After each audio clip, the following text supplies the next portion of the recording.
In this video, we'll discuss packet sniffing, with a focus on how threat actors may use this technique to gain unauthorized access to information. Previously, you learned about the information and data packets that travel across the network. Packets include a header, which contains the sender's and receiver's IP addresses. Packets also contain a body, which may contain valuable information like names, date of birth, personal messages, financial information, credit card numbers. Packet sniffing is the practice of using software tools to observe data as it moves across a network. As a security analyst, you may use packet sniffing to analyze and capture packets when investigating ongoing incidents or debugging network issues. Later in this certificate program, you'll gain hands-on practice with some packet sniffing software. However, malicious actors may also use packet sniffing to look at data that has not been sent to them. This is a little bit like opening somebody else's mail. It's important for you to learn about how threat actors use packet sniffing with harmful intent, so you can be prepared to protect against these malicious acts. Malicious actors may insert themselves in the middle of an authorized connection between two devices. Then they can use packet sniffing to spy on every data packet as it comes across their device. The goal is to find valuable information in the data packets that they can then use in their advantage. Attackers can use software applications or a hardware device to look into data packets. Malicious actors can access a network packet with a packet sniffer and make changes to the data. They may change the information in the body of the packet, like altering a recipient's bank account number. Packet sniffing can be passive or active. Passive packet sniffing is a type of attack where data packets are read in transit.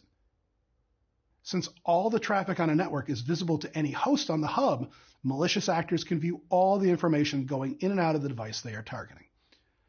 Thinking back to the example of a letter being delivered, we can compare a passive packet sniffing attack to a postal delivery person maliciously reading somebody's mail. The postal worker, or packet sniffer, has the right to deliver the mail, but not the right to read the information inside. Active packet sniffing is a type of attack where data packets are manipulated in transit. This may include injecting internet protocols to redirect the packets to an unintended port or changing the information the packet contains. An active packet sniffing attack would be like a neighbor telling the delivery person, "I'll deliver that mail for you," and then reading the mail or changing the letter before putting it in your mailbox.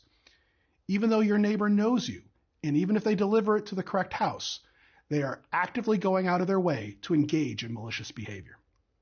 The good news is that malicious packet sniffing can be prevented.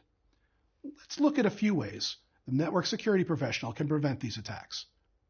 One way to protect against malicious packet sniffing is to use a VPN to encrypt and protect data as it travels across the network. If you don't remember how VPNs work, you can revisit the video about this topic in the previous section of the program. When you use a VPN, hackers might interfere with your traffic, but they won't be able to decode it to read it and read your private information. Another way to add a layer of protection against packet sniffing is to make sure the websites you have use HTTPS at the beginning of the domain address. Previously, we discussed how HTTPS uses SSL TLS to encrypt data and prevent eavesdropping when malicious actors spy on network transmissions. One final way to help protect yourself against malicious packet sniffing is to avoid using unprotected Wi-Fi. You usually find unprotected Wi-Fi in public places like coffee shops, restaurants, or airports. These networks don't use encryption.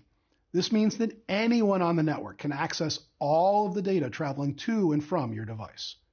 One precaution you can take is avoiding free public Wi-Fi unless you have a VPN service already installed on your device. Okay, now you know how threat actors may use packet sniffing and how to protect the network from these attacks. Let's move on to discuss other network intrusions.